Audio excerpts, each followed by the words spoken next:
Hello everyone, NCERT Hindi class 10 स्पर्श भाग 2 के साथ मैं आपका स्वागत करती हूं अपने चैनल हिंदी साहित्य सागर में।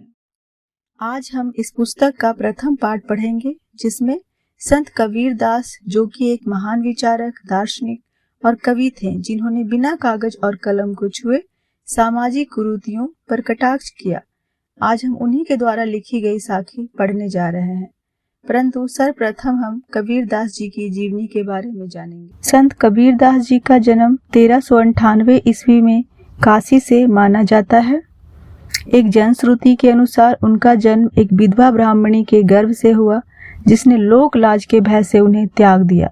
एक जुलाहा दंपत्ति को वे लहर तारा नामक तालाब के किनारे पड़े हुए मिले, जिसने उनका लालन पोषण किया।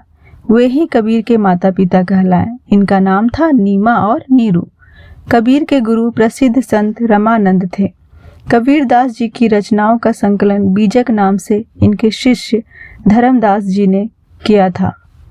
क्योंकि कबीर दास पढ़े लिखे नहीं थे, उनके जो भी दोहे या साखियां, शब्द, रामायणी हम पढ़ते हैं, वो सब उन्होंने अपने मुख से गाया और उनके शिष्यों ने उनका अनुसरण करते हुए उसको संकलित किया। बीजक नामक ग्रंथ के 3 भाग हैं: साखी, शब्द, रामायणी। साखी में संत कबीर दास जी की शिक्षाओं एवं सिद्धांतों यानी प्रिंसिपल का वर्णन किया गया है। आज हम जो साखी पढ़ेंगे उसमें संत कबीर दास जी के द्वारा दी गई शिक्षाओं या सीख को अच्छे से समझेंगे कि किस प्रकार से संत कबीर दास जी ने अपनी साखियों या शिक्षाओं के द्वारा समाज की कुरीतियों पर प्रहार किया, उस पर चोट किया एवं समाज को एक नई राह पर चलने के लिए प्रेरित किया। उन्होंने समाज के जात पात, छुआछूत, बाह्य आडंबर जिसे दिखावा कहते हैं, हिंसा, इन सब से दूर रहने की प्रेरणा दी। साथ ही सदाचार, हिंदू मुस्लिम एकता, अहिंसा, सामाजिक समन्वय यानी सामाजिक एकता पर बल दिया। तो आइए पढ़ते हैं हम संत कबीर दास जी के द्वारा लिखी गई साखी। ऐसी वाणी बोलिए मन का आपा खोई, अपना तन शीतल करे औरन को सुख होए। यहाँ वाणी का अर्थ है बोली, आपा का अर्थ है अहंकार, खोई का मतलब होता है त्याग करना, खोना। शीतल का मतलब ठंडा, अच्छा लगना, स्वयं को शीतल। औरन मतलब दूसरे को, होई का अर्थ है होना। इस साखी के द्वारा कबीर दास जी प्रत्येक मनुष्य को शिक्षा देते हुए यह कहते हैं कि हमें ऐसी वाणी यानी ऐसी भाषा बोलनी चाहिए जो मन का आपा खोए, अर्थात सुनने वाले के मन को आनंदित करे, उसे अच्छी लगे। अपना तन शीतल करे औरन को सुख होए, यानी मीठी वाणी या अच्छी भाषा सुनने वालों को तो अच्छा अनुभव कराते ही है, उसे सुख देती ही है। इसके साथ साथ यह हमारे स्वयं के मन को भी शीतल यानी स्वयं को भी आनंद प्रदान करती है। इसका भाव है यदि हम मीठी वाणी का प्रयोग करेंगे तो यह हमें एवं दूसरों को भी अच्छा लगेगा। मीठी वाणी किसी भी व्यक्ति को उसके प्रति अपने प्यार और आदर का एहसास कराती है। अब हम अगली साखी को पढ़ेंगे। कस्तूरी कुंडली बसे मृग ढूंढे वन माही, ऐसे घटी घटी राम है दुनिया देखे नाही। कुंडली का अर्थ नाभि होगा, मृग हिरण, घटी घटी अर्थात प्रत्येक जगह मौजूद होना, प्रत्येक स्थान पे होना, कण कण में व्याप्त होना। इस साखी के द्वारा संत कबीर दास जी शिक्षा दे रहे हैं कि ईश्वर को मंदिर, मस्जिद और तीर्थ स्थानों में मनुष्य ढूंढता फिरता है, परंतु वह ईश्वर तो मनुष्य के अंदर ही मौजूद होते हैं। यहाँ पर ईश्वर के कण कण में यानी प्रत्येक स्थान में होने का, रहने का महत्ता बताया जा रहा है। कस्तूरी कुंडली वसै मृग ढूंढत वन माही, अर्थात कस्तूरी जो कि एक खुशबू से भरा तरल पदार्थ होता है, जो मृग यानी हिरण की कुंडली नाभि से निकलता है, परंतु हिरण को यह पता नहीं होता कि यह सुगंधित तरल पदार्थ उसके ही शरीर से, उसके ही नाभि से निकल रहा है। वह सोचता है यह खुशबू कहीं बाहर से आ रही है और वह उस खुशबू को प्राप्त करने के लिए वन वन भटकता है, उसे ढूंढने का प्रयास करता है, परंतु जो चीज बाहर है ही नहीं बल्कि उसके शरीर में ही है, उसे वह कैसे बाहर प्राप्त कर सकता है। ऐसे घटी घटी राम है दुनिया देखती नाई, अर्थात ईश्वर तो घट घट में, कण कण में, यानी सभी स्थान पर व्याप्त हैं, सभी स्थान पे मौजूद हैं। उनका कोई आकार नहीं है, कोई रूप नहीं है, वह तो निराकार हैं। दुनिया देखे नाही, दुनिया यानी संसार, मनुष्य अपनी ज्ञान की कमी, अहंकार, ईगो के कारण उन्हें नहीं देख पा रहा है और अज्ञानता के कारण हम ईश्वर को स्वयं में ना देखकर उन्हें मंदिर, मस्जिद या गिरजाघर में ढूंढते हैं। ठीक उसी प्रकार से जैसे हिरन कस्तूरी को स्वयं में ना ढूंढकर बाहर ढूंढता है, यह उसकी अज्ञानता ही है। परंतु जब हमारी अज्ञानता समाप्त होती है तो हम अपने में ही ईश्वर को देख पाते हैं। अगली साखी का भावार्थ देखते हैं हम। जब मैं था तब हरि नहीं, अब हरि है मैं नाही, सब अंधियारा मिटी गया जब दीपक देखा माही।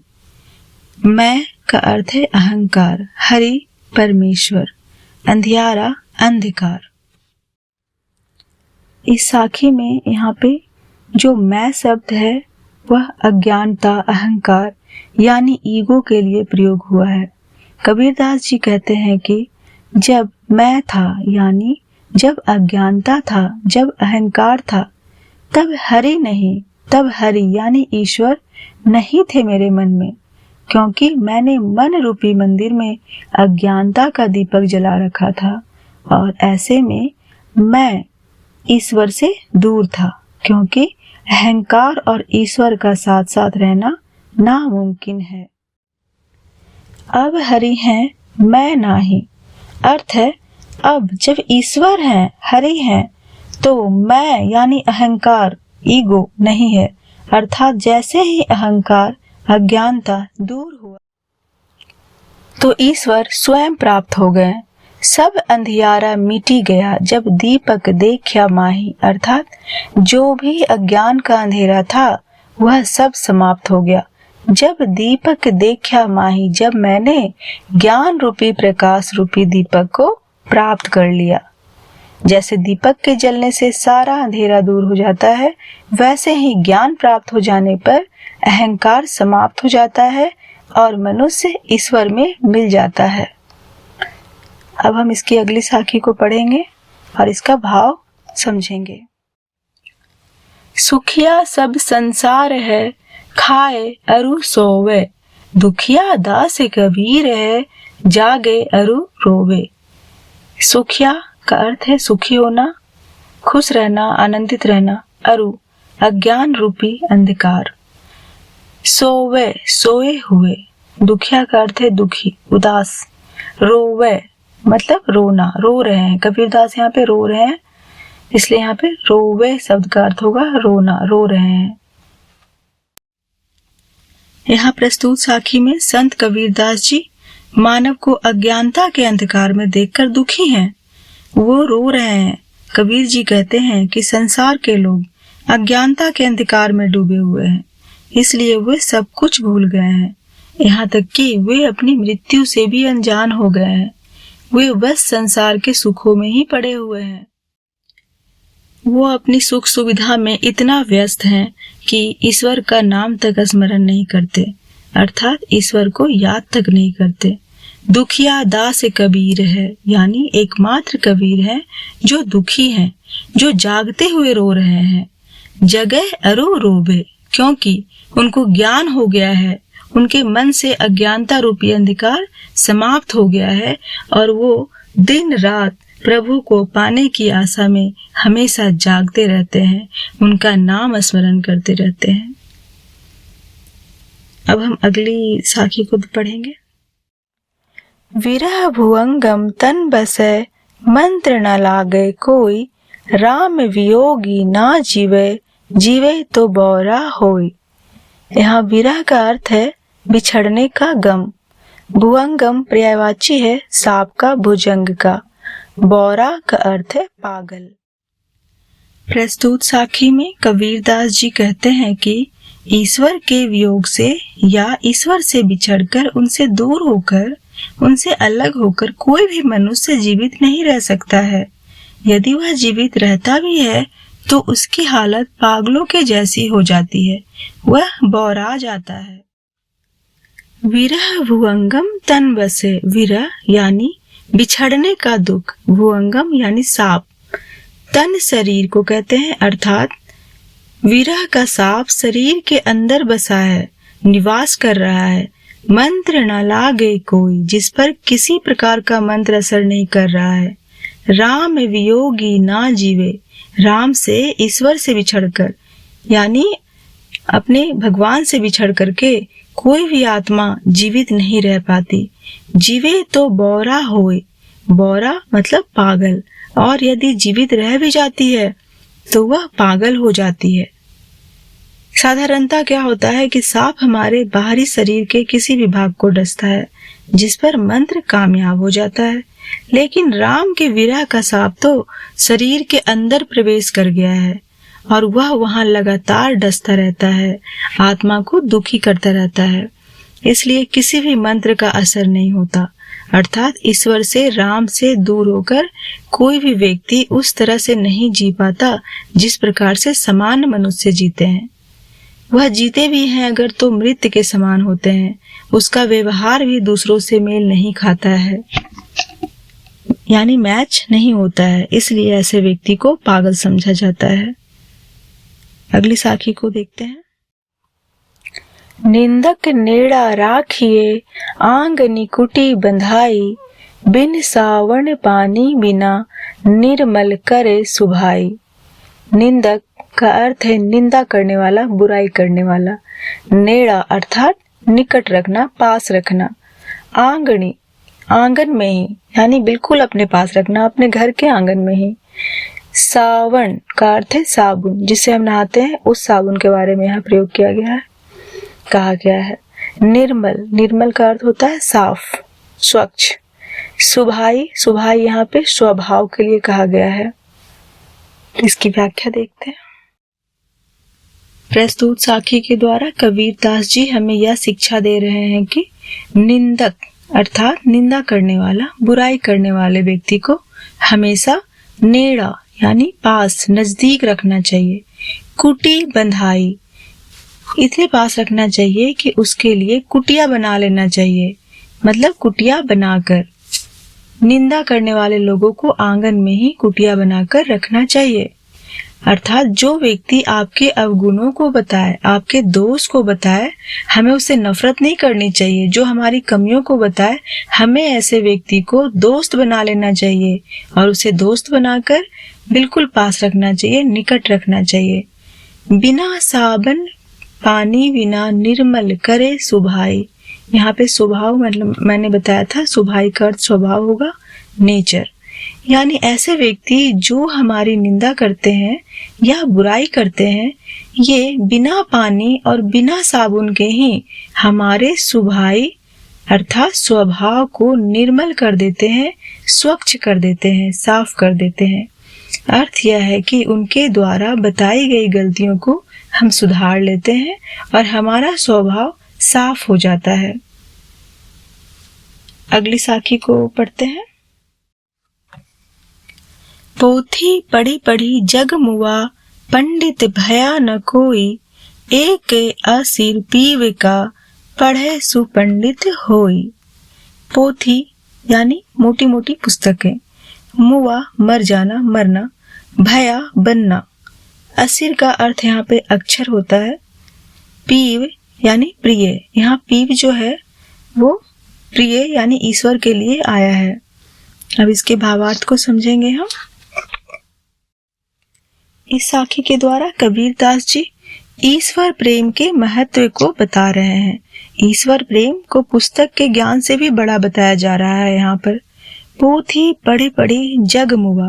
पोथी यानी मोटे मोटे पुस्तकों, ज्ञान की किताबें पढ़ी पढ़ी पढ़कर जग मुआ, संसार के कई मनुष्य मर गए, पंडित भया न कोई, लेकिन कोई भी मनुष्य पंडित यानी ज्ञानी नहीं बन सका। एक आसिर पीव का, एक ही अक्षर, पीव यानी प्रिय, ईश्वर का के लिए प्रयोग हुआ है। अर्थात यदि किसी मनुष्य ने ईश्वर प्रेम का एक भी अक्षर पढ़ लिया होता तो वह पंडित अर्थात ज्ञानी बन जाता। इसका भाव है कि ईश्वर प्रेम ही सभी किताबी ज्ञान से बड़ा है। हम घर जा लिया आपना, लिया मुराड़ा हाथी, अब घर जा लो तासिका, जे चले हमारे साथी। यहाँ पे जालिया का अर्थ है जलाया, आपना अपना, मुराड़ा जलती हुई लकड़ी, यहाँ पे इसका अर्थ होगा मशाल, जो ज्ञान की मशाल है। जालों इसका अर्थ है जलाऊं, जला दूं। तास का अर्थ है उसका। अब इसका अर्थ समझते हैं। प्रस्तुत साखी में कबीरदास जी माया मोह रूपी घर को जलाकर अर्थात त्याग करके ज्ञान को प्राप्त करने की शिक्षा दे रहे हैं। हम घर जा लिया आपना, कबीरदास जी कह रहे हैं कि मैंने अपने हाथों से अपना घर जला दिया है, अर्थात उन्होंने मोह माया रूपी घर को जलाकर ज्ञान प्राप्त कर लिया है।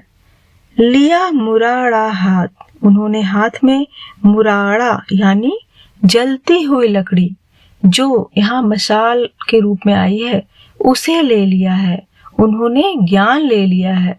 अब घर जा लो तास का, अब वो तास यानी उसका घर जलाएंगे, जे चले हमारे साथी, जो कबीरदास जी के साथ चलना चाहता है।